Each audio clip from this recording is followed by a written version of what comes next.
Hello everyone, welcome to Daksh Online Classes, Class 6th English Literature Supplementary Book Chapter 3 The Shepherd's Treasure। आज हम इसका second part यहाँ समझेंगे। The shepherds was able to make out that his visitor was none other than the king. यहाँ shepherds ने जो राजा है, shepherds जो गरुड़िए के घर घूमने आया था, उसका व्यवहार जानने के लिए आया था, तो यहाँ शेपर्ड्स समझ गया था कि ये एक राजा है। उसकी बुद्धिमत्ता यानी उसके इंटेलिजेंट होने के कारण वह समझ गया था कि यह राजा है। The king made the vice shepherds governor of a small district. इससे खुश होकर किंग ने क्या किया, उसको एक छोटे से स्मॉल जो डिस्ट्रिक्ट थी, स्मॉल डिस्ट्रिक्ट, उसका उसे गवर्नर बना दिया। Other governors became jealous of the new governor and called him dishonest। और जो अदर गवर्नर थे वो उससे जलने लगे इस बात से और उसे डिसऑनेस्ट कहने लगे। दो स्टिल टायर्ड, अब जब हालांकि राजा थका था, द किंग स्टिल मीन्स अभी तक थका था। The king decided to depart the next morning. So राजा ने क्या डिसाइड किया कि अब वो शेपर्ड्स के घर से अगली सुबह निकलेगा। He said many thanks for your kindness to a poor traveller. आप वह बोलता है उससे शेपर्ड से कि तुम्हारा बहुत बहुत धन्यवाद, तुमने एक बहुत ही ज़्यादा अच्छे से मेरा स्वागत सत्कार किया और बहुत ही ज़्यादा तुम दयालु हो। I have a long way to go, मुझे बहुत लंबे रास्ते पर जाना है। परमिट मी टू लीव, मुझे परमिट मीन्स मुझे आज्ञा दो, मी टू लीव मतलब निकलने के लिए, मुझे यहाँ से निकलने के लिए आज्ञा दो। Looking straight into the eyes of his guest, और वह उसकी अपने गेस्ट की आंखों में वो देखने लगा। कौन? शेपर्ड्स। द शेपर्ड्स रिप्लाइड, ऐसे देखते हुए उसने बोला, थैंक यू योर मजेस्टी, आपका आपका वेलकम, सॉरी आपका धन्यवाद। मजेस्टी, मजेस्टी मीन्स महाराज। For you paying me the compliment of a visit, जो आपने मुझ जैसे गरीब के घर आकर मुझ पर बहुत बड़ी कृपा की। The king was astonished as well as placed.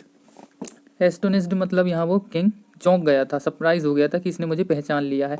As well as pleased, pleased means खुश होना, और साथ ही वह खुश भी हो गया। He is indeed very wise, he thought to himself, उसने अपने आप में सोचा कि ये सच में बहुत ही ज़्यादा समझदार है और बहुत ही ज़्यादा बुद्धिमान है। I need people like him to work for me, और वह ऐसा बोला कि मुझे इस टाइप के लोग मुझे पसंद है मेरे राज्य में काम करने के लिए। And the king appointed his humble shepherds the governor of a small district, और उसने उसे क्या बना दिया इस बात से खुश होकर, एक स्मॉल डिस्ट्रिक्ट का governor. Although he rose to power and dignity the shepherds remained as humble as ever. ये सब कुछ इतना ऊपर उठने के बाद और पावर आने के बाद, डिग्निटी आने के बाद, वो शेपर्ड्स था वो वैसा की वैसा हम्बल था और हम्बल ही रहा और इतने ऊंचे पद पर बैठ गया। People loved and honoured him for his wisdom, sympathy and goodness. लोग उसका आदर करते थे और उससे प्यार करते थे। उसका जो ऑनर था वो बहुत ही ज़्यादा ऑनरेबल ऑनर्ड था। और उसको बहुत ही ज़्यादा रिस्पेक्ट करते थे। सब सभी लोग उसकी बहुत ज़्यादा रिस्पेक्ट करते थे। वो बहुत ज़्यादा बुद्धिमान था। सिंपैथी मीन सहानुभूति थी उसमें बहुत ही ज़्यादा, और बहुत ही ज़्यादा अच्छाइयाँ थीं।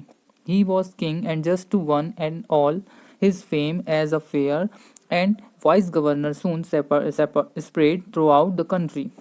और जल्दी उसने एक अपना एक फेम, मतलब उसकी फेम मीन्स उसने अपना एक पहचान पा ली, एक बहुत ही अच्छे गवर्नर और बहुत ही बुद्धिमान गवर्नर के रूप में। और ये स्प्रेड, स्प्रेड मीन्स उसकी ये सारी जो उसकी जो पहचान थी जो है फेमस हो गया। तो स्प्रेड मीन्स उसकी सारी जो पहचान थी वो पूरे कंट्री में फैल गई, थ्रू आउट द कंट्री।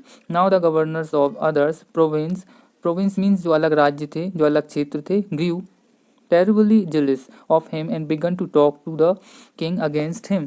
और जो और दूसरे जो राज्य के राजा थे वो उससे, सॉरी जो गवर्नर्स थे वो उससे जलने लगे और उसके बहुत ही ज़्यादा जेलस होने लगे। अब उन्होंने क्या करना शुरू कर दिया, बिगिन मतलब उन्होंने क्या शुरू कर दिया, उसके खिलाफ बोलना। किसके सामने? राजा के सामने।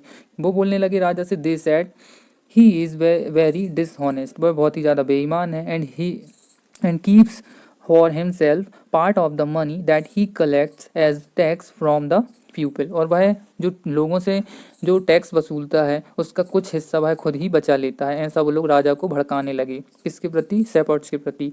Y did he always carry with him they added an iron chest, वह ऐसा क्यों करता है कि हमेशा अपने साथ एक लोहे का डब्बा या चेस्ट मीन्स एक बॉक्स रखा रहता है जिसमें वह ये चीज़ें वह अपना मनी बचा लेता है। Perhaps he carried in it the treasure that he had secretly collected, और ज़रूर वो बोलते हैं शायद पक्का यही हो सकता है कि वो उसमें अपना खजाना, अपना हिस्सा बचा के रख लेता है, सीक्रेटली मतलब चुपचाप से। आफ्टर ऑल दे सेट मोकिंगली, मतलब वो हंसते हुए कहने लगे, उसका मजाक उड़ाते हुए कहने लगे। ही वॉज एन ऑर्डनरी सेपर्ड्स, मतलब वह तो आखिरकार एक ऑर्डनरी मतलब साधारण सा गरड़िया है, सेपर्ड्स है। And could behave no better, और वह बिहेव मतलब एक यहाँ वर्क के बारे में बात की गई है, मतलब इससे अच्छा वो काम और कुछ कर ही नहीं सकता।